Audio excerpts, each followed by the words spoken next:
Bonjour, le Bitcoin continue sa correction. À quoi faut-il s'attendre pour la suite? C'est ce que nous allons voir dans l'analyse du jour.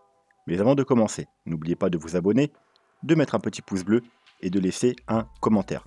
Alors, j'ai pas prévu de faire de vidéo ce soir, tout simplement parce que j'avais pas le temps. En plus, je vous ai déjà sorti une petite vidéo cet après-midi, donc n'hésitez pas à aller la voir, c'est sur le Pay to Earn Titan Hunter. Voilà, bref, mais comme je me suis fait un peu harceler sur mes messages perso sur Twitter, et que j'avais vraiment la flemme de répondre à tout le monde par écrit. Du coup, je me suis dit: «Je vais quand même vous faire une petite vidéo, dans la foulée». Donc bien entendu, j'ai absolument rien préparé. Donc on va faire ça un peu en freestyle, mais vous avez l'habitude, c'est pas grave, on s'en sortira quand même. Bref, on va directement à la cryptomap. Sans grande surprise, elle est entièrement rouge, normal, hein, l'ensemble des altcoins, ils suivent le Bitcoin. On a qu'en à part Ankh qui nous fait un petit 16 et Zilliqa un petit 5, mais globalement, c'est du rouge, partout sur la map. Le dollar, eh bien, il a cassé hier sa consolidation, on va dire, son petit range. Donc, toujours haussier, hein, comme vous le savez. C'est pour ça qu'on voit le Bitcoin qui n'arrive pas à faire des plus hauts, tout simplement parce que le dollar est toujours haussier, hein. Je vous le rappelle, le dollar il est haussier depuis maintenant un an. Et ceux qui crient à chaque fois Bitcoin to the moon, to the moon, to the moon, j'ai pas arrêté de vous le répéter. Tant qu'on aura un dollar haussier, on ne pourra pas avoir, du moins sur le moyen long terme, un Bitcoin haussier. C'est pour ça que depuis un an, le Bitcoin il fait pratiquement rien. Il stagne dans un gros range et il n'arrive pas à s'échapper, à nous faire une belle tendance haussière, tout simplement parce qu'on a toujours un dollar qui est haussier. Voilà. Donc il a cassé son range, et bien entendu c'est un range court terme. On est toujours dans la zone de rechargement de short de ce mouvement-là. Par contre, effectivement, s'il cassait l'eau de la zone de rechargement de short, qui est à peu près l'équivalent des 100, donc le chiffre rond psychologique, eh bien, il continuerait sûrement sa hausse pour aller rejoindre, pourquoi pas, un triple top ici, voire casser et aller beaucoup plus haut. Bon, là, ça sera extrêmement bearish pour les cryptos, bien entendu, mais on n'en est pas là. Pour l'instant, on est toujours dans la zone de rechargement de short, mais il est toujours bullish. Donc, le Bitcoin, il ne faut pas s'attendre à ce qu'il nous fasse des envolées phénoménales. Le Bitcoin, donc, on avait un petit triangle. Il casse le triangle à la baisse. Hop, on va les voir en 4 heures. Il nous casse le triangle à la baisse. Il nous fait un petit pullback. D'ailleurs, c'était un bon moment pour short, hein. D'ailleurs, j'ai pris un short ici, moi. Alors, pas sur pullback, moi j'ai pris un short là. Mais j'ai clôturé là. Voilà, j'ai clôturé là, tout simplement parce que c'était mon objectif. Parce qu'il y avait également le Fibo 0,38,2. Donc voilà, c'était un bon point. Donc j'ai pas, là, je suis plus dans le short. Je devais reprendre un short à la cassure ici, mais sur le pullback, ici, on a fait un pullback sur les 0,38,2 d'ailleurs, parfait. Le problème, c'est que j'ai voulu partager sur Twitter, donc j'ai partagé sur Twitter. J'ai dit que c'était le bon moment pour short pour les bears, mais le temps que je fasse mon tweet et que je revienne, on était rebaissé et voilà, il n'y avait plus un point d'entrée intéressant, donc du coup j'ai pas pu reprendre mon short. Donc voilà, moi j'ai pris ce mouvement là en short et puis basta, là je suis dans rien du tout. Donc, comme je vous avais dit il y a quelques jours, ce pullback ici et on repart to the moon, je n'y crois pas du tout simplement parce que c'était une zone beaucoup trop évidente. Je vous l'ai dit 2 jours d'affilée, je vous l'ai dit, et ensuite quand on est venu et qu'on a remonté, on m'a demandé si j'étais toujours dans le même avis. Je vous ai dit: «Je suis toujours dans le même avis». C'est pas parce qu'on a un rebond c'est normal. On arrive sur un gros niveau de support, donc c'est normal qu'il y ait un rebond. C'est une zone technique importante, mais moi j'y crois pas. Qu'on loupe le train et qu'ensuite on donne l'occasion à tout le monde de rentrer sur ce niveau parfait et ensuite on va to the moon, je vous ai dit, j'y crois pas une seconde. Donc ensuite on a fait quoi? On est venu rechercher la zone de rechargement de short, on avait une trendline, ce qui formait un triangle, hein. On n'a jamais réussi à casser ni la trendline ni la zone de rechargement de short. D'ailleurs là je vous ai dit attention les cocos aussi, voilà, si vous n'avez pas pris vos profits ici, parce que les profits aux 48 000, hein, je vous ai dit de les prendre avant même qu'on était aux 48 000.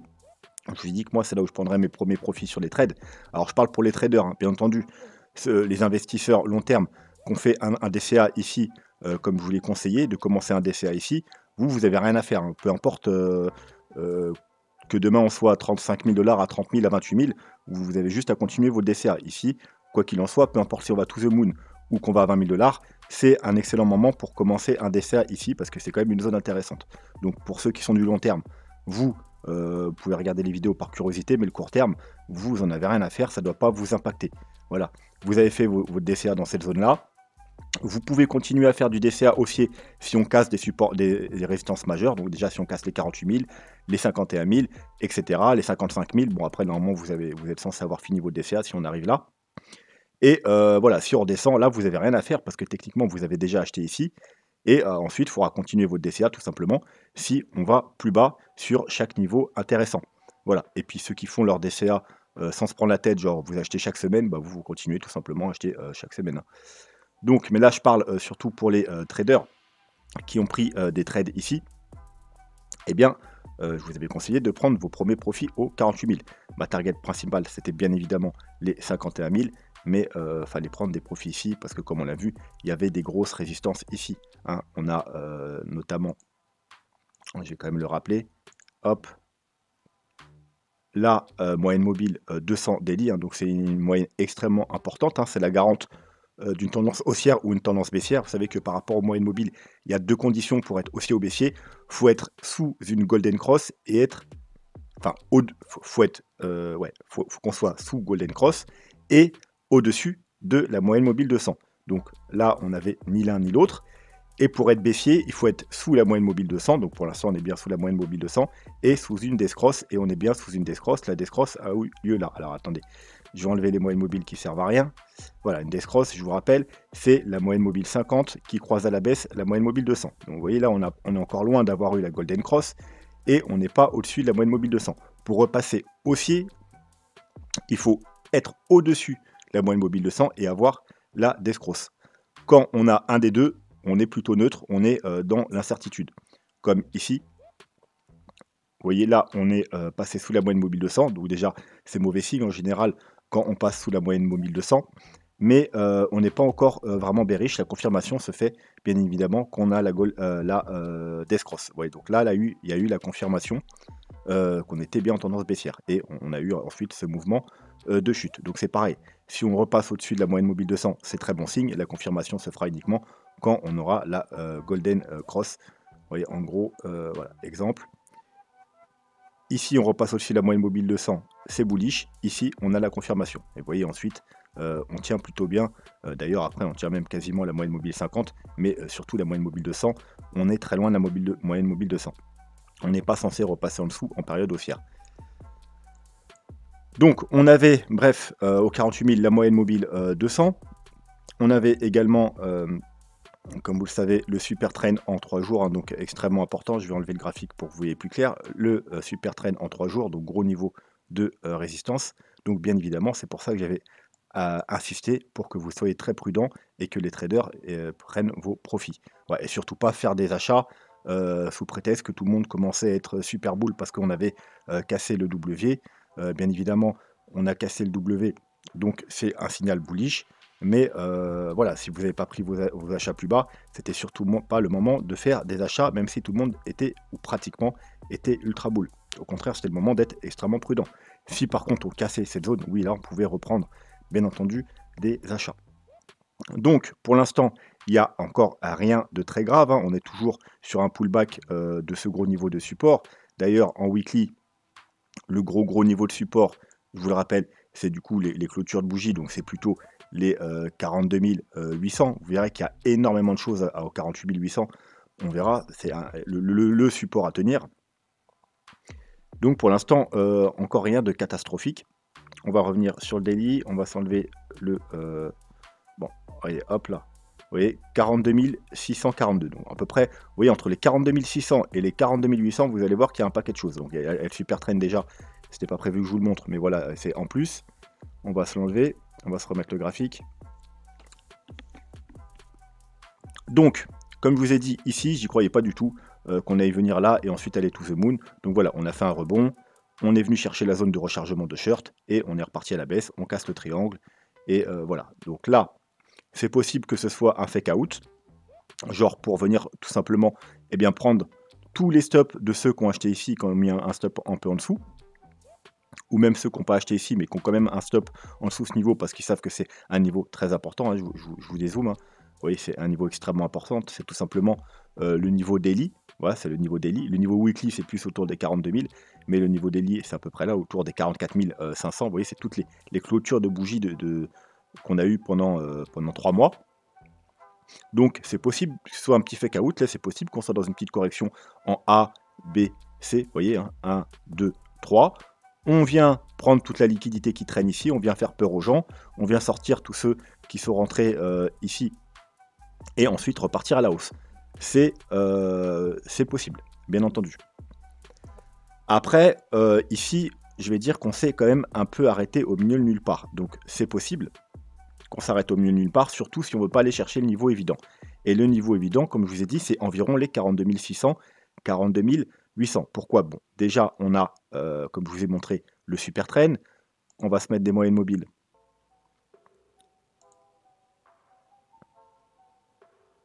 Vous voyez, on a la moyenne mobile à peu près au 42 500, la moyenne mobile H4, la moyenne mobile 200. On a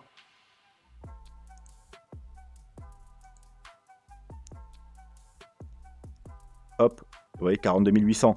On a tout simplement la Kijun Ichimoku Daily. Hein, donc je rappelle, si on repasse sous la Kijun, on repasse bearish en Ichimoku en Daily.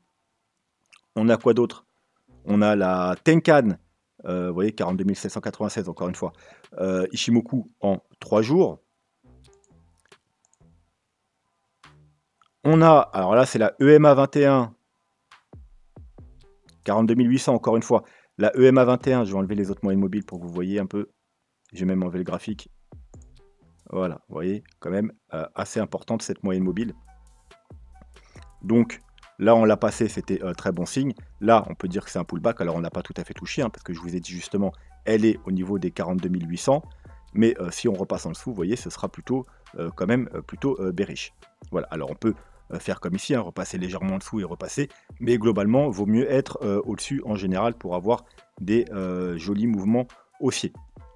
Donc, bon, il y a encore d'autres choses, on va pas faire tout le tour, mais gros niveau au 42 800. Donc, vaudrait mieux éviter de passer sous les 42 800 $. Bref, donc, on s'est un peu arrêté au milieu de nulle part, parce que vous avez vu que tous les gros supports sont vers les 42 600, 42 800. Là, on s'est arrêté au milieu de nulle part. J'ai été voir, hein, j'ai été chercher sur tous les indicateurs. Il n'y a pas grand-chose pile poil à ce niveau. Donc, c'est possible que ce soit juste un petit rebond. Là, on est en train de faire un petit rebond provisoire. La seule chose que j'ai trouvé à ce niveau, c'est ceci.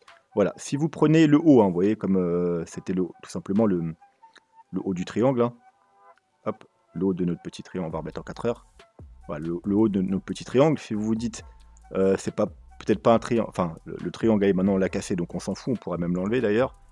Hop, le triangle il est cassé, il a joué son rôle. Si on trace un canal, ça veut dire je trace la ligne là et je trace un canal parallèle hein, avec l'outil canal. Je vous rappelle, il est ici. Hop là, vous voyez, vous tracez un canal comme ici. Et puis ensuite vous tracez et vous revenez chercher ce point-là. Et bien regardez où on est atterri. Voilà, donc je vous le remontre ici.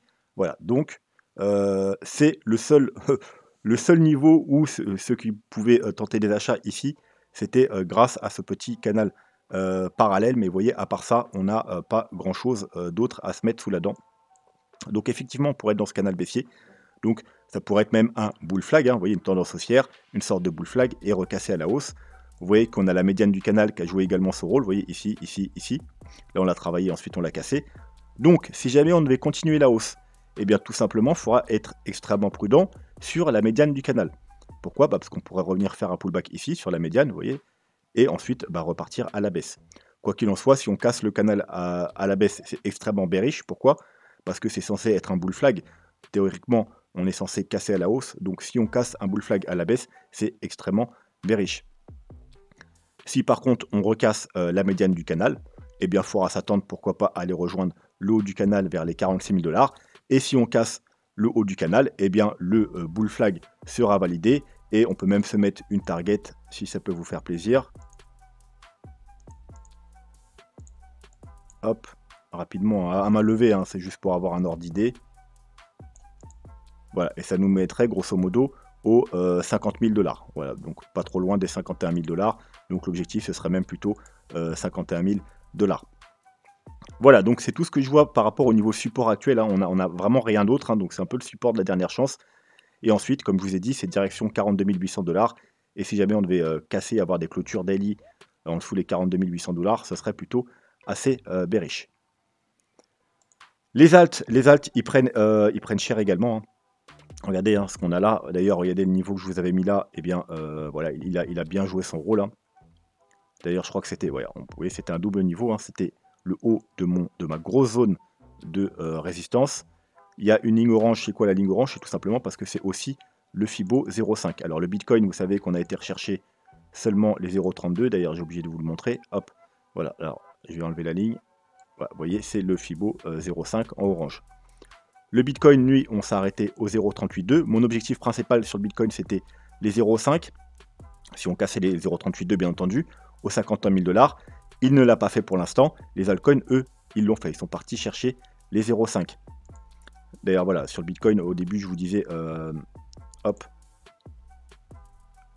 que les 48 000 $, on avait bien entendu la MA 200, on avait le super trend 3 jours, mais bien évidemment, hein, le plus important, c'était évidemment surtout les 0,382. Voilà, qu'on n'a pas réussi à casser. Globalement, on a réussi, hop, légèrement au-dessus, mais voilà, on va se mettre en weekly plutôt. Vous voyez, hop, on est venu, on a testé une petite mèche et on est reparti directement à la baisse. Vous savez que les 0,382, qu'on appelle aussi le premier arrêt, c'est souvent la première target d'un rebond. Et ensuite, quand on casse le premier arrêt, l'objectif principal, c'est la zone de rechargement de short. C'est ça qu'on va rechercher le plus souvent. Bien que de temps en temps, on puisse s'arrêter seulement au Fibo 0,5. Et là, en plus, sur le Fibo 0,5, on a également la Kijun Weekly. Et c'est également un niveau de support résistance extrêmement important. Donc c'est pour ça que c'était mon objectif principal, même si c'est vrai que dans la plupart du temps, quand on casse les 0,382, on arrive à aller rejoindre les 0,618, donc aux 55 000 $. Mais là, il aurait fallu vraiment être extrêmement prudent. Donc c'est pas fait. Pour l'instant, rejet des 0,382. On revient sur les altcoins, donc vous voyez, extrêmement bearish, hein. Peut-être qu'on va venir faire un pullback sur cette zone-là. Il y a un peu trop de choses affichées, du coup je vais effacer les Fibo maintenant, voilà. Peut-être qu'on va revenir faire un pullback sur cette zone-là ou pas. En tout cas, vous voyez, c'est quand même assez violent la chute sur les altcoins. Donc là, je suis sur le sheet perpétuel, hein. Vous savez, c'est un indice qui représente en gros les 100 premiers altcoins du classement. Mais si je vais sur le total 2, donc c'est-à-dire l'ensemble des altcoins sans le Bitcoin, vous voyez, c'est quand même aussi violent. On a d'ailleurs été également rechercher le Fibo 0,5, hein, vous voyez, et pareil, gros rejet. Donc on pourrait aller soit retester, vous voyez, ce niveau-là, soit la trendline long terme, hein, qui dure depuis 2015. Donc voilà, si on devait chuter, on pourrait aller, si on devait retourner ici, ce sera d'ailleurs un très bon niveau pour tenter quelque chose. Mais pour l'instant, bon, on est un peu au milieu nul. Si on est sur ce support-là, vous voyez, là, contrairement au Bitcoin, on est quand même sur un support intéressant. Vous voyez, c'était le gros support là qui a fait support pas mal de jours ici. Là, bon, petit fake out et là, résistance. Donc voilà, on est sur un niveau intéressant. Alors, vous voyez, on fait un peu, pour l'instant, hein, à l'heure actuelle, on fait ce que je vous avais dit sur le Bitcoin. Vous voyez, sur le Bitcoin, on est venu chercher un niveau. On est venu là chercher la liquidité et là, on est déjà repassé au-dessus. Donc, vous voyez, pour l'instant, ça a la tête justement d'un fake out. Si ça reste comme ça et qu'on continue à monter.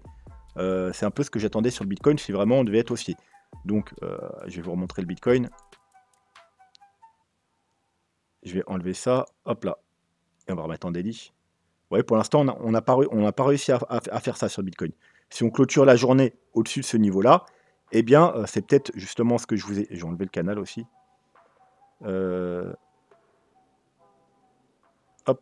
voilà, j'ai enlevé le canal. Si on arrive à repasser ici, bien entendu, c'est peut-être le scénario du fake out, comme je vous ai dit. Vu qu'ici c'était trop évident, on est venu chasser toute la liquidité, faire peur aux gens, on remonte très vite. Si on récupère très vite ce niveau, que ce soit à la clôture ou même demain, hein, ça peut être demain du coup, hop, eh bien ce sera bullish jusqu'à confirmation, mais en tout cas ce sera bullish.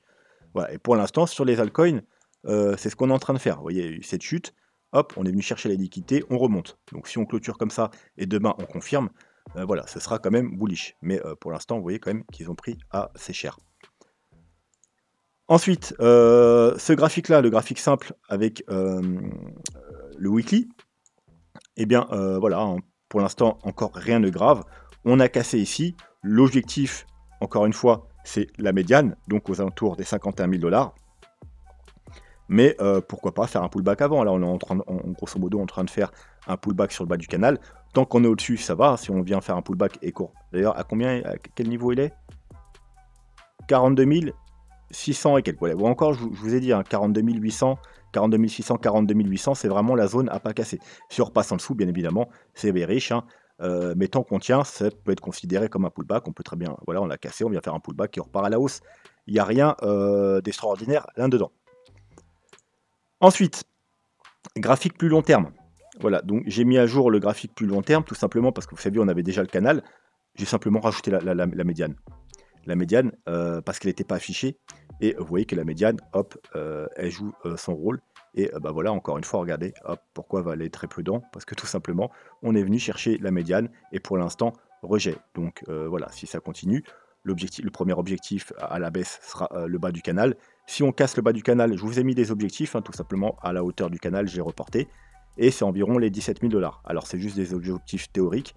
Ça ne veut pas dire qu'on va aller les atteindre, mais c'est pas dénué de sens, hein. Vous voyez, grosso modo, on irait retester on va mettre en weekly, on irait retester tout simplement le top du marché précédent, hein, même légèrement en dessous pour faire flipper tout le monde. On vient retester, alors là je vais repasser en daily, cette petite zone, vous voyez, c'est la dernière petite zone avant le gros pump là qui a été travaillé ici. Donc c'est pas quelque chose de extraordinaire, ça me paraît tout à fait convenable cette target. Après, vous savez, moi, en cas de chute baissière, ma target c'est plutôt autour des 21-22 000 $. Mais voilà, 17 000 $, pourquoi pas? En tout cas, c'est l'objectif théorique du canal. Voilà. Bien entendu, si on arrive à s'affranchir de la médiane, donc si on casse le bull flag, l'objectif déjà, comme on l'a vu, c'est les 50 000 $.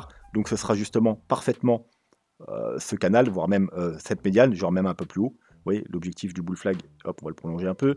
Si on casse le bull flag, l'objectif, ce sera ici, très légèrement au-dessus. Et ensuite, si on arrive à casser la médiane, eh bien, théoriquement, c'est direction, tout simplement, le haut du canal. Donc ça, on l'a déjà vu, hein, vers les 72 000, 75 000 $.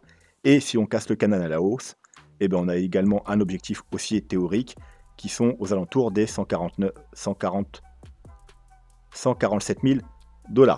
Voilà. Et pour finir, hop, parce que j'ai pas envie que la vidéo soit trop longue non plus, Gaussian Channel. Alors, en weekly, on va s'enlever le graphique. En weekly, on est en train de faire un pullback sur la médiane. Donc, pour l'instant, rien de grave. Si par contre, on a une clôture en dessous de la médiane, bon, ben voilà, hein, probablement direction le bas du canal vers les 34 000 $. Et puis, si on le casse à la baisse, eh bien, on sera tout simplement sur un bottom potentiel.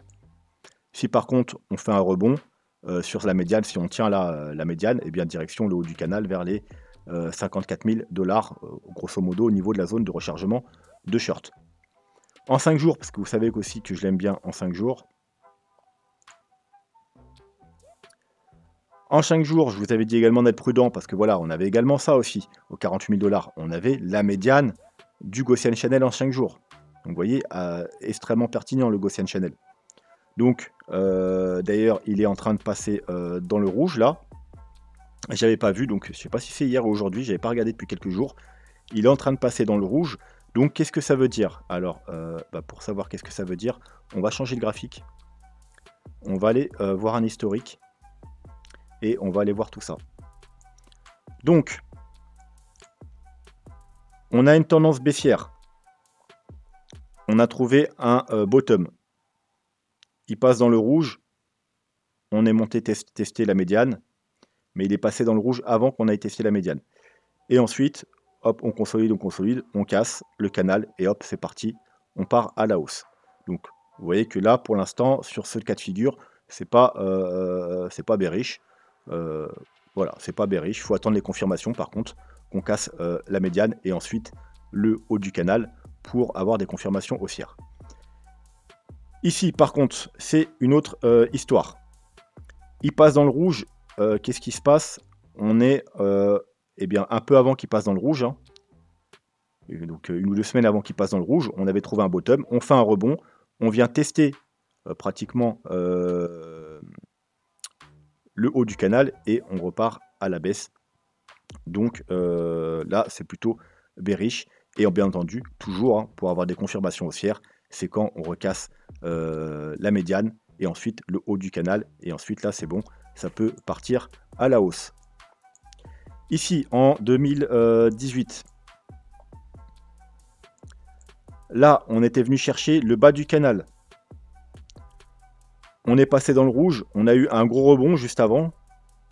Et on est venu chercher la médiane. Il se passe quoi? Rejet, hop, on revient chercher le bas du canal. On traîne, on traîne, on traîne, on casse. Bon, confirmation baissière. Encore une fois, c'est pas super bullish. Et les confirmations se font seulement quand on casse, on recasse le canal, la médiane et le haut du canal, bien évidemment, pour avoir une tendance haussière. Là, bon, ça va, je sens que ça va être un peu particulier parce que voilà, c'était le Covid, il y a eu vraiment un gros mouvement baissier. Mais du coup, on est passé rouge, on a travaillé, on a eu confirmation haussière, on a cassé le canal, tout va bien, on part à la hausse. Donc, dans quel cas de figure on est là? Eh bien, ça ressemble beaucoup à 2018. Vous voyez, on a une chute, on vient tester le bas. Là, on vient faire un pullback sur la médiane parfaitement au moment où ça passe rouge. Hop, regardez. On vient tester le bas, on vient faire un pullback sur la médiane parfaitement quand ça repasse rouge. Et pour l'instant, on est rejeté. Donc, si on était dans le même scénario, il faudrait s'attendre à quelque chose comme ça. Hop, on revient tester le bas. Et ensuite, alors on n'est pas obligé de traîner aussi longtemps, on peut casser direct. Mais globalement, voilà, si on est dans ce scénario, c'est pas super bullish. Donc, grosso modo, pour annuler, je dirais, ce scénario-là, eh ben, il faut tout simplement repasser au-dessus de la médiane, hein, pour être plutôt dans un scénario comme ceci, ou dans les scénarios précédents. Donc d'ailleurs, dans les scénarios précédents, on n'en a eu qu'un. Hein. On en a eu qu'un, on est vraiment bullish, c'était le premier. Vous voyez là, hop, on est revenu tester la médiane, peu de temps après qu'on passe dans le rouge, et ensuite, hop, effectivement, ça nous a amené une légère correction, consolidation, et ensuite on a cassé.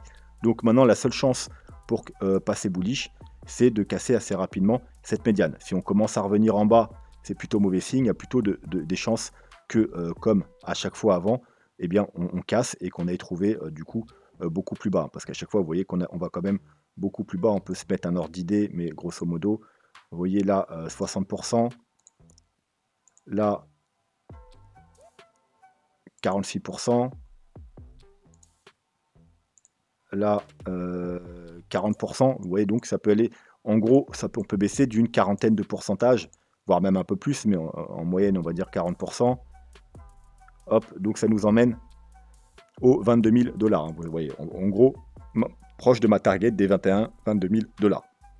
Donc voilà, maintenant ce qu'il faut faire, c'est à tout prix, vous l'aurez compris, repasser tout simplement les 47 500 $, et bien entendu avoir une clôture au-dessus des 47 000 $ en 5 jours. Et là, bien évidemment, l'objectif, ce sera les 56 000 $, encore une fois proche de la zone de rechargement de short.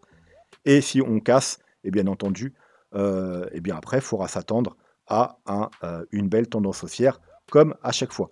Donc pour ceux qui vous manquent des paliers, hein, c'est pas pour rien que je vous ai dit que quand on passe les 48 000 $, vous pouvez rajouter un palier, parce que vous avez vu qu'il y a énormément de choses aux 48 000 $.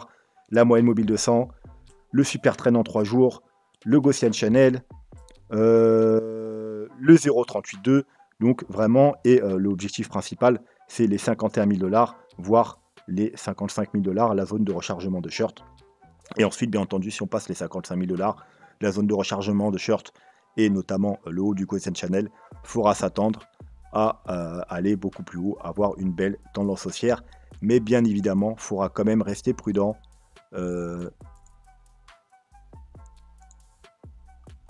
Quand on arrivera en haut de ce canal, donc aux 72-75 000 $, parce qu'on ne va pas forcément aller to the moon.